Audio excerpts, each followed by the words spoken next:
worship here at the United Methodist Church of Red Bank.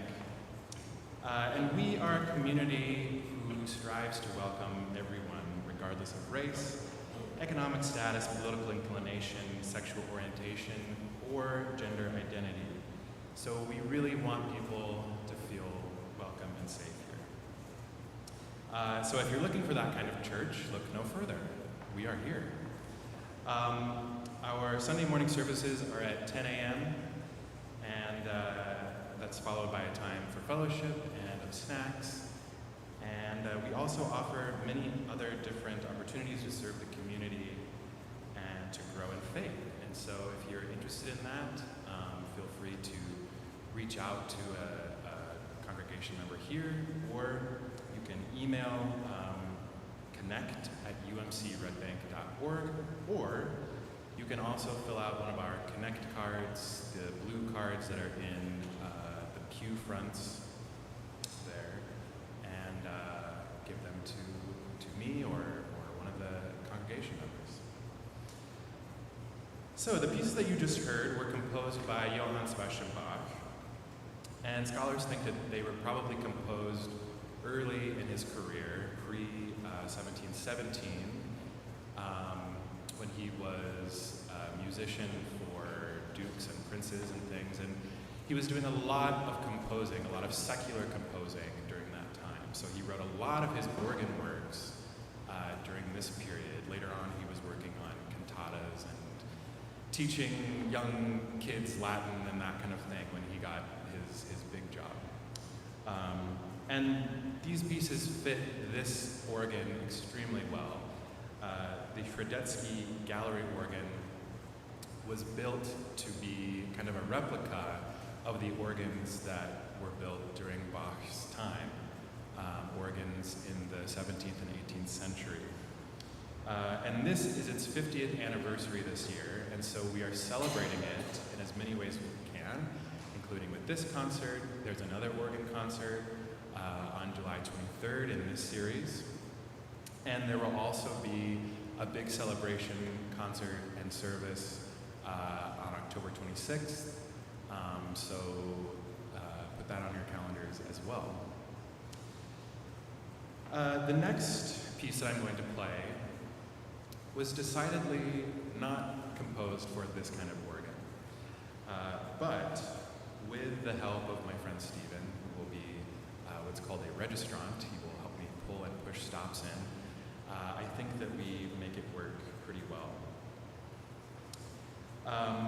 Herbert Howells, who is the composer of this next piece, was an English composer, and the title of the piece is Master Tallis' Testament, and he's paying homage to an English composer much earlier than that, named Thomas Tallis, who is seen as kind of the father of English cathedral music. And it's a piece of 3 variations on a melody that kind of mimics what Tallis wrote. And so there's lots of different colors and textures going on, and then finally we get to this big crescendo, followed by a very quiet, peaceful coda at the end. Howells was a man who really longed for a faith in God, but it was very difficult for him to find that after the death of his son in 1935 to polio. And I think you can hear in this piece that sense of longing, but also kind of the grieving father. It's a beautiful piece, and it's one of my favorite pieces to play, and so I hope you enjoy Master Tallis' Testament.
Before we go, which seems hard to imagine that it's already time to say that, but before you go, thank you again so much for coming. Please do come back to the other concerts that will be happening during this month. They're all at this same time. Here they are up on the screen for you to see. They're all at 12:30. They're all about a half hour. They're all going to be wonderful. So please do come back each Wednesday this month in July to hear these other concerts. The other thing is that you may have seen when you came in, there's a free will offering that's under the balcony. Please do, if you can give to that, we would love your support. Those dollars go to support the music fund. So thank you very much for your support. The last three pieces that I'm going to play for you are from an organ sonata by Felix Mendelssohn. And Mendelssohn is very important in the history of Western classical music for his own compositions, which there were many of, but also for his revival of J.S. Bach's music in the 1830s. Bach had sort of, after his death in 1750, Bach had kind of fallen away from being performed, and there were a few pieces that were known kind of by the general public, but unless you were a student of his or a student of a student, you certainly didn't know the huge catalog of J.S. Bach's music, and so we have Mendelssohn to thank in large part for bringing back Bach's music. The 6 organ sonatas that Mendelssohn wrote were actually mostly intended for English organists and audiences. He was commissioned by an English publishing house. He went to England many times during his lifetime, Mendelssohn did. He loved it there, and they said, would you compose a set of what they called voluntaries in England at that time, which are basically just kind of standalone pieces. And Mendelssohn, as he was composing these pieces, he said, well, they're really coming together in more of a thematic way, so he said, I'm going to call them sonatas. And that's what I will be playing for you from the 4th sonata in B-flat major, movements 2, 3, and 4.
please come back in the successive weeks.